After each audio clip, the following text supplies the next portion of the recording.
Hey, what's going on, Guardians? TBL here, and we've got something quick for you guys today. Just a simple video concerning elemental primaries, their place in Destiny, and really how they sort of affect the game overall. There are a lot of misconceptions out there about elemental primaries, and we're going to be putting some of those to rest, hopefully, in this video, and just talking a bit about how I'd like to see them re-implemented in Destiny in the future. Now, of course, elemental primaries were largely locked to raid content and provided you with a weapon that had a primary element on it. I've got the old classic Fatebringer here with, of course, arc damage on it. Well, back in year one, a lot of people thought these guns were overpowered. And the reason why for a lot of people was the element itself. They figured that made these guns more powerful than other weapons. And well, that's not quite the case.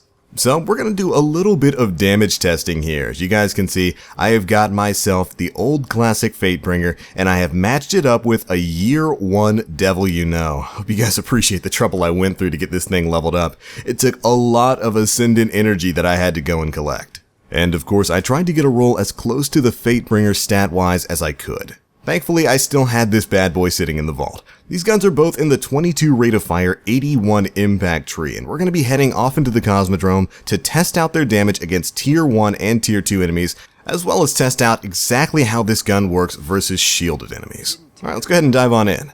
Now, the real main benefit of an elemental primary isn't so much so that it deals more damage than kinetic weapons, it's that it allows you to bypass enemy shields of the same elemental type. Now, of course, the reason we're testing this against low-level enemies is because we're over-leveled for it, so we'll deal a static amount of damage to them. If I was fighting level 40 enemies, the damage numbers might be off by a little bit because of light and how all of that works. So, as you can see here, against a shielded captain, the Devil You Know did about 176 damage per shot, while the Fatebringer did 405. And that's because the arc elemental damage allows you to bypass that shield and hit that captain with the full force of your weapon. Remember, think of shields on enemies like extra health, and having an elemental weapon that matches that shield allows you to burn through that health a little bit faster. Once that shield is gone, however, both elemental primaries and kinetic weapons deal the exact same damage. As you'll see here, against tier 1 red bar enemies, both Fatebringer and the Devil You Know deal about 527 damage per headshot. That's the exact same between the two of them, showing you that on normal non-shielded enemies, the majority of what you'll be facing in Destiny, elemental primaries will deal the exact same amount of damage as kinetic weapons do. No more, no less. And it's really the same scenario when you're fighting majors. Both Fatebringer and the Devil You Know will deal about 592 for precision shots, 395 damage for body shots. Again, no variance at all. And finally, these two guns deal the exact same amount of damage to an enemy of a different shield element type. As you can see, we've got a tier 1 wizard here. Both the Fatebringer and the Devil You Know deal about 165 damage per shot while this shield is up. And as we previously saw on tier 1 enemies, about 527 damage for a precision shot when the shield is down, showing that the advantage that you get from wielding an elemental primary disappears not only when you're facing non-shielded enemies, but also when you're facing enemies of a different shield elemental type. Which is of course what you would expect, and just further goes to show that elemental primaries don't inherently deal more damage than any other weapon type. What they really allow for is just the ability to bypass some of that extra health. They almost allow you to negate the shield of enemies whose element matches your primary weapon. And that's a pretty cool ability. And that's ultimately the point of an elemental primary, to be able to handle those shielded enemies just a little bit easier. And it's something that I definitely miss having the use of in year 3. Elemental primaries felt unique. They felt helpful because you could take them into those situations, have the exact same performance as your favorite guns, and still be able to pop those shields a little bit faster. And ultimately, that's probably why so many people preferred them over kinetic weapons. It's not so much that they deal more damage, it's just that they provided the convenience of being able to take out shielded enemies a little bit easier while still providing the same amount of damage to non-shielded enemies. It's kind of like having an added benefit to an already good gun.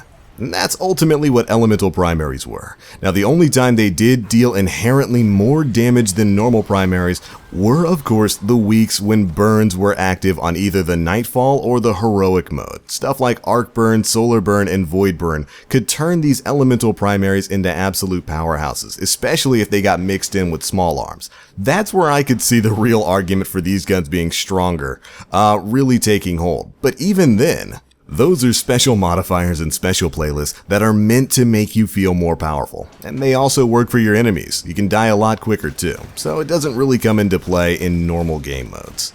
So, with all that being said, I would really like to see elemental primaries take a larger place in Destiny once again, maybe with some future raid content.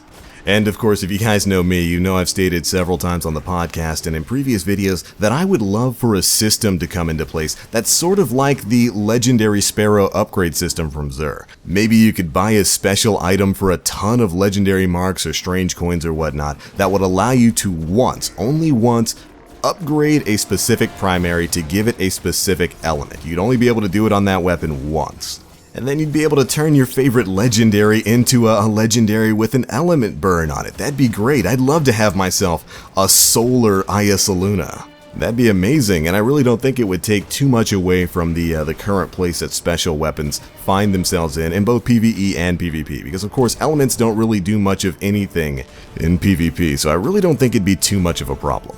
But alright, there we go guys, it's pretty much going to be it for this video. Again, I just wanted to show that old school elemental primaries weren't inherently more powerful, at least on a normal scale, than kinetic weapons.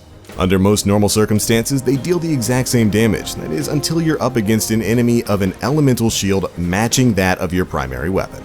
Or of course if you're playing in a specific playlist with some very certain modifiers on. But alright Guardians, that's it for this one. Again, I just wanted to bring up the notion of elemental primaries and talk a little bit about them because I really would like to see them back in Destiny at some point in time in the future. What do you guys think? Do you want to see some elemental primaries return to the game, or are you happy that they're gone? Be sure to let me know down in the comment section below. But alright, it's going to be it for this one guys. Thanks so much for watching, and as always, I am TheBlackLink. You Guardians, stay frosty.